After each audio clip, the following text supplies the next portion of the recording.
Ce shiur est dédié pour l'élévation de l'âme de Roger Benina, à la question de Eliaou. Donc pourquoi on nous oblige entre guillemets à faire une prière écrite dans le Sidour tout le temps, tous les jours, alors que certains nous disent que la prière personnelle, la Ibo des doutes, etc., c'est beaucoup plus important et beaucoup plus puissant.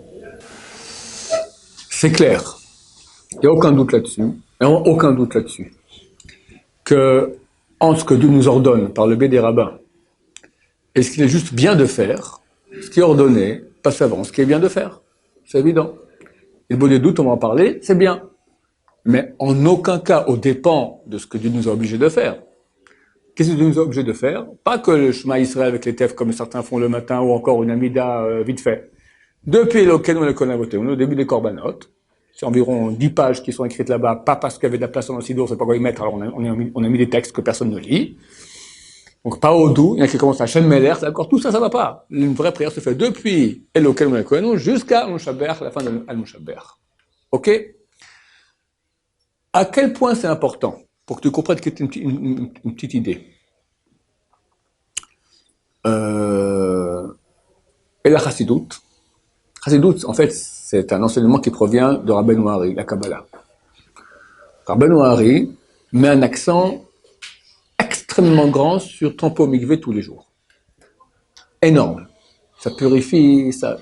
Aucune mitzvah peut amener autant de pureté que le mikvé. C'est kadosh, kadosh, kadosh. Et en Pologne, les gens allaient dans la glace cassée pour tremper dedans. À Tfilalet, ils cassaient la glace aussi. Là-bas, dans le Sahara, en hiver, il fait très très froid en hiver. On dit que Baba Salos, il cassait la glace pour entrer dans le mikvé. Pas rater le mikvé, que ce soit chaud, froid, où qu'on soit. Il est écrit dans la halakha. Si maintenant quelqu'un s'est levé un peu tard, 10 minutes trop tard, et aller au mikvé, ça lui prend 10 minutes. Aussi, le mikvé, il y en a qui restent sous la douche des heures, d'accord? Le mikvé, ça doit être court. D'accord? C'est pas un endroit de vacances. Alors, si maintenant quelqu'un, il a raté le matin, il peut pas aller au mikvé, c'est trop tard. Ou s'il va au mikvé, il devra rater, pas la prière. Il devra rater la première partie de la prière, ce que je dis maintenant, c'est depuis Elokeinu jusqu'à Hodou. On appelle ça les korbanot. Plutôt Maktoret, le Shema Israël, des korbanot, d'accord, tout ce qui est là-bas, Rabbi Shmuel est très attribué de Rabbi Shmuel, etc. C'est des choses que la majorité des êtres humains ne font pas, des juifs ne font pas. La halakha est dit, si à cause du mikvé tu vas rater ça, mieux vaut ne pas aller au mikvé. Tout ce que Rabbeinu a dit, c'est tellement grand, il n'y a aucune mitzvah qui peut purifier autant, attention, c'est pas obligatoire le mikvé, c'est juste bien.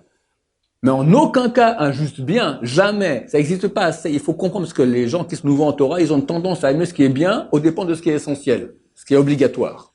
Jamais le facultatif peut venir à la place de l'obligatoire. Même si c'est le top. Je te donne maintenant l'exemple du mikvé extraordinaire, d'accord? Il y a l'essentiel, il y a le facultatif. L'essentiel, il y a l'obligatoire et l'obligatoire. Quoi qu'il y ait. Quelqu'un qui est malade, entubé, on peut lui faire des corbanotes, d'accord? Il ne peut pas parler. Mais quelqu'un de normal, il doit le faire. Idée mitbo de doute. C'est très bien de faire des prières personnelles. Pourquoi c'est très bien? D'abord parce que il nous est difficile de rentrer dans les pieds des prophètes qui ont écrit la prière. C'est les prophètes qui ont écrit ça. C'est les sages de la grande assemblée parmi lesquels il y avait quelques prophètes. Donc eux, ils ont mis au point une prière qui a une échelle extraordinaire. On catapulte là-haut. Mais il est écrit qu'une prière sans intention, c'est comme un corps sans âme. Ah, tu dis la prière, blablabla, toi t'es en Honolulu, tu penses à autre chose, t'es en pleine, qu'est-ce qu'il faut faire, mon travail, tout ça, t'es pas dans la prière. Bon, c'est mieux que rien. C'est pas pour autant qu'il faut ne pas faire la prière, il faut la faire aussi, mais c'est clair qu'il manque l'essentiel. Par contre, quand tu fais une prière, style Idbolou, ça veut dire une prière personnelle à Dieu, à moins d'être un cas psychiatrique, comment on appelle ça, schizophrénie, d'accord, développement de personnalité, tu veux pas parler et penser à autre chose. Tu parles à Hachem de ce que tu penses. Donc, c'est l'avantage d'être plus facile dans cette mesure où, vu que c'est moi qui parle avec mes mots quand je veux en français, à Hachem, donc j'ai forcément une intention dans ce que je dis. Donc, c'est bien ces prières-là. Mais en aucun cas à la place de ce qui est obligatoire. Le top, c'est arriver à s'habituer, à faire, en tout cas, une partie de la prière avec intention. Maïmonide, il a écrit son gros livre qui est le Guide des égarés.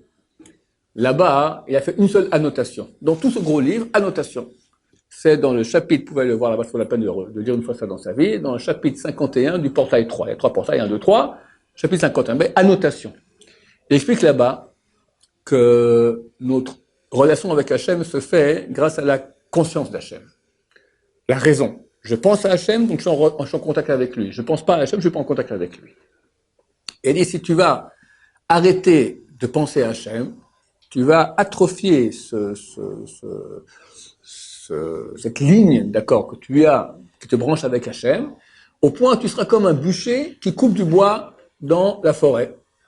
Tu fais la prière, Shema Israël, Baruch Ata Hashem, rien, d'accord. Comme dit Yerushalmi, le Talmud de Jérusalem, il dit qu'on doit remercier nos têtes qui sait se prosterner tout seul quand il faut à Modim.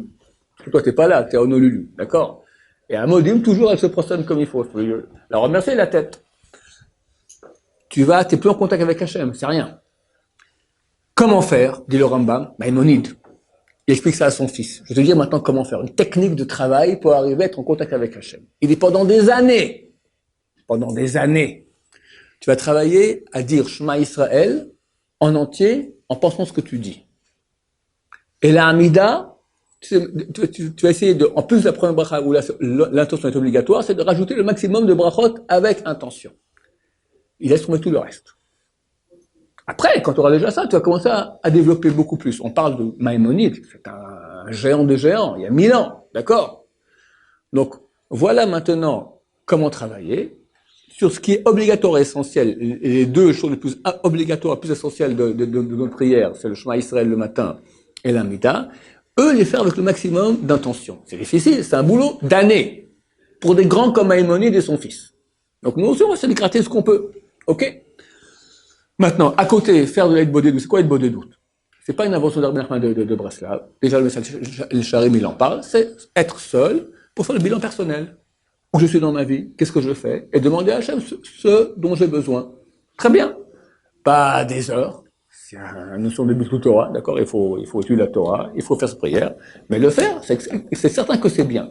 Mais certainement pas au dépend de ce qui est obligatoire de faire. Pour que ce soit bien clair, ça c'est dans tous les domaines.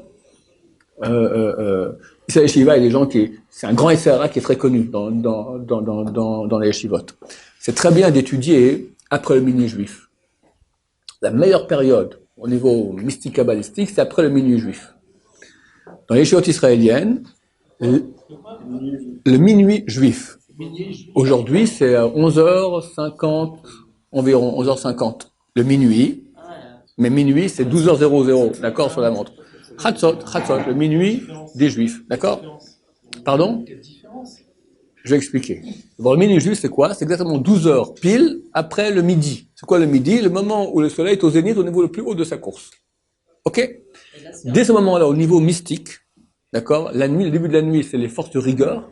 Là commence maintenant les moments de plus grande miséricorde divine. C'est pour des raisons kabbalistiques. C'est très bien d'étudier à ce moment, d'étudier la Torah à ce moment-là. Dans les yeshivot israéliennes, les moments d'études les plus fous, les plus grands, les plus puissants, c'est dans cette période-là. Tu prends les grands yeshivot, Ponovitch, Hebron, ok, les gens commencent leur seder à 9-10 heures du soir et finissent 2-3 heures du matin. C'est du feu. C'est du feu. Qui sont les bons élèves? Pas ceux qui étudient jusqu'à 2-3 heures du matin. Ça, presque tout le monde étudie jusqu'à 2-3 heures du matin. Les bons élèves, ceux qui vont dormir à 2-3 heures du matin et qui se lèvent à 7 heures pour la prière. C'est ça, les bons élèves. Parce que, étudier la nuit, parce que c'est bien, et c'est vrai que vous pouvez même essayer vous-même. Le soir, t'es fatigué, tu vas te rendre compte qu'un moment, vers 11h, minuit, c'est calme dans le monde. Tu sais que c'est un super bien moment pour étudier. Tu sens Baba Salé à ta gauche, Rachel Chaim à ta droite. Tu sens super, c'est le Sahara qui te pousse. Vas-y, étudie encore demain matin. Tu l'as dans le Baba, t'arrives pas à te lever, t'as raté Ksat Shema d'Oraita, t'as raté la prière quand il faut, t'as fait une prière trop. Il t'a eu en beauté. On s'est fait avoir par les Sahara. Parce qu'il t'a donné maintenant de l'accessoire, et il sait que grâce à cela, il pourra t'avoir dans l'obligatoire. C'est beaucoup plus dur de faire l'obligatoire, parce que l'obligatoire, il y a Yetzer Hara. Et après, rajouter, une fois que tu tiens bien l'obligatoire, tu rajoutes un peu plus dans l'accessoire. C'est comme ça qu'on monte pour devenir des grands sadikim. Baruch Adonai, la olam, amen va amen.